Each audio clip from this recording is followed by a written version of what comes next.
श्री स्वामी समर्थ. आजचा दिवस तुम्हाला आनंदाचा, आरोग्यदायी जावो हीच मी स्वामीचरणी प्रार्थना करते. घरात कवड्या ठेवल्याने आणि त्यांची नियमित पूजा केल्याने आर्थिक चणचण भासत नाही. घरात पैशाची आवक वाढते आणि स्थिर लक्ष्मी वास करते. जर कवड्या आपल्या घरामध्ये ठेवल्या तर नकारात्मक ऊर्जा कवड्या शोषून घेण्याची क्षमता ठेवते. घरात कवड्यांचे पूजन केल्याने घरातील वास्तुदोष आणि नकारात्मकता दूर होते. अडकलेले पैसे आपल्याला परत मिळतात. कर्ज असेल तर ते कर्ज फिटण्यास मदत होते.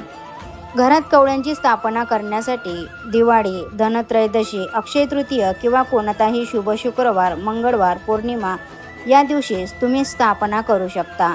कवडी ही एक वस्तू नसून ती माता लक्ष्मीचे प्रतीक मानले जाते. समुद्र मंथनाच्या वेळी ज्याप्रमाणे देवी लक्ष्मी प्रकट झाली त्याचप्रमाणे समुद्रातून कवड्याही निघाल्या होत्या. सर्वप्रथम कवड्या गंगाजलने किंवा शुद्ध पाण्याने स्वच्छ धुवून घ्याव्यात.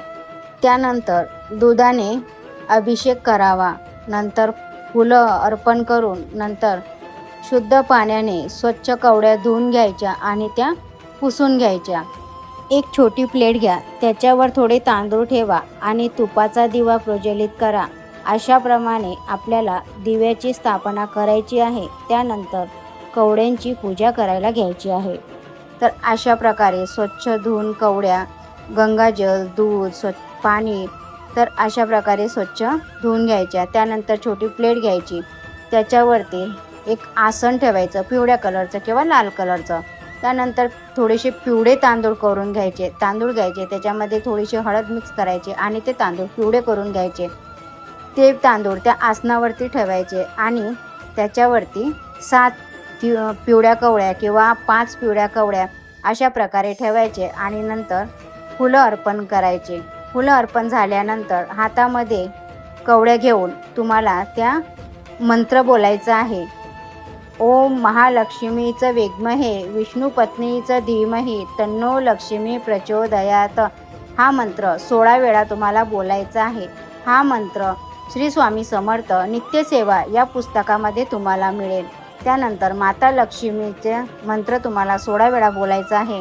त्यानंतर श्रीसूक्त आणि पुरुष सूक्त याचे 16 वेळा पठण करायचे आहे किंवा एक वेळा पठण केले तरीही चालेल. अशा प्रकारे आपल्या देवघरात कवड्यांची स्थापना करायची. धूप अगरबत्ती दाखवायची. गोड प्रसाद म्हणून नैवेद्य ठेवायचा. दूध साखर ठेवू शकता किंवा पेढा वगैरे तुम्ही ठेवू शकता. पिवळी कवडी ही आर्थिक समृद्धीसाठी आणि व्यवसायात प्रगतीसाठी वापरली जाते. अनेकदा कुलदेवतेंच्या पूजेत कवड्यांची माळ किंवा कवड्या वापरल्या जातात. देवींच्या गळ्यात कवड्यांची माळ अर्पण करण्याची प्रथा आहे. लहान मुलांना किंवा घराला नजर लागू नये म्हणून काळ्या धाग्यामध्ये कवडी बांधून गळ्यात किंवा घराच्या मुख्य दारावर लटकवली जाते. कवड्यांची पूजा करताना नेहमी विषम संख्येत कवड्या घ्याव्यात. 5, 7, 9, 11 कवड्यांची पूजा करणे अत्यंत शुभ मानलं जातं. देवघरात कवड्या ठेवल्याने वास्तुदोष दूर होतात. माता लक्ष्मीला अत्यंत प्रिय अशा कवड्या आहेत. तर कवड्यांची पूजा केल्याने माता लक्ष्मी आपल्या घरात स्थिर राहते. तर तुम्हाला आजचा हा व्हिडिओ कसा वाटला नक्कीच मला कमेंट करून सांगा. माहिती आवडल्यास चॅनलला सबस्क्राईब, लाईक आणि शेअर करा.